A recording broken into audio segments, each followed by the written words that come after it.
Welcome to LN astrology. நம்ம பார்க்க போகிறது வாஸ்தும் ஈசானிய மூலையும்.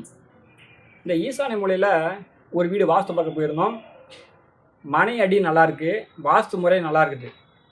சமையல் கட்டு எங்கே இருக்குன்னா சமையல் கட்டு கரெக்டாக இருக்குது. பெட்ரூம் என்னன்னா பெட்ரூம் கரெக்டாக இருக்குது. அதுமாதிரி ஹால் கரெக்டாக இருக்குது. இதெல்லாம் கரெக்டாக இருக்குது. ஆனால் பார்த்தீங்கன்னா எந்த ஒரு குறையும் கண்டுபிடிக்க முடியல. வீடு வாஸ்து நல்லா தானே இருக்குது, இது எப்படி இந்த மாதிரி பிரச்சனை நடந்துட்டு இருக்குது அப்படின்னு வாஸ்துவில் நல்லா ஆராய்ந்து பண்ணி பார்த்தோம்னா, அந்த ஈசானிய மூலையில் லாட்டு போட்டிருக்காங்க. லாட்டு போட்டு பரணை மாதிரி அடைச்சி வச்சுருக்காங்க. அந்த இடத்த பரணை மாதிரி ஈசானியம் காற்று ஓட்டம் இல்லை.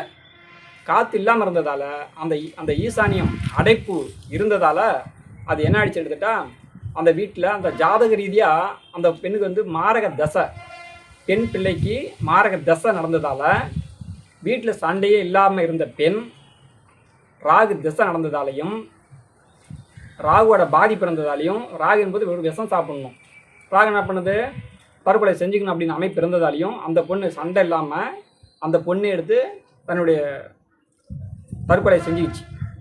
இது ஏன் தற்கொலை செஞ்சிச்சு? ஜாதக ரீதி அவ்வளோதானா இது அப்படின்னு பார்த்தா, ஜாதக ரீதி அமைப்பு அப்படி இருந்தாலும் அந்த வீடு கட்டி முடிப்பதுக்குள்ளே ஈசானியத்தில் அடைப்பு இருந்ததால் இந்த மாதிரி அடைப்பு ஏற்பட்டு போச்சு. அதனால் ஒரு சில ஜாதக ரீதியாகவும் சில பிரச்சனை கொடுத்தாலும் வாஸ்து முறைப்படியும் கரெக்டாக பார்த்து. அதனால் ஈசானியத்தில் நீங்கள் லாட்டு வைக்காமல் இருப்பது மிக நல்லது. லாட்டு இருந்தால் பெண் பிள்ளைகளாக இருந்தாலும் சரி, அப்பா அம்மாவுக்கு பாதிப்பு ஏற்படுத்தும். அதனால் கொஞ்சம் எச்சரிக்கையாக இருப்பது ரொம்ப நல்லது. இந்தமாரி உள்ள ஒரு இடத்துக்கு போனோம், ஒரு வீடு பார்த்தோம், அதுமாரி அடைப்பில் இருந்துச்சு. ஈசானியத்தில் அடைப்பு இருந்ததால் என்னங்க எப்படி இருக்கீங்க அப்படின்னு எடுத்துட்டா, அவர் ரொம்ப கடனாளியாக இருக்கார். ரொம்ப கடன் அதிகமாக இருந்து அவங்களுக்கு அவரால் எதுவும் சமாளிக்க முடியல.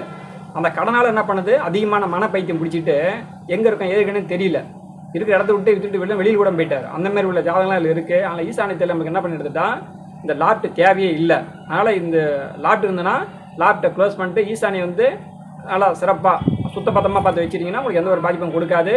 இந்த மாதிரி வீடியோ உங்களுக்கு பிடிச்சிருந்தா சப்ஸ்கிரைப் பண்ணுங்கள், கமெண்ட் பண்ணுங்கள், ஷேர் பண்ணுங்கள். நன்றி, வணக்கம்.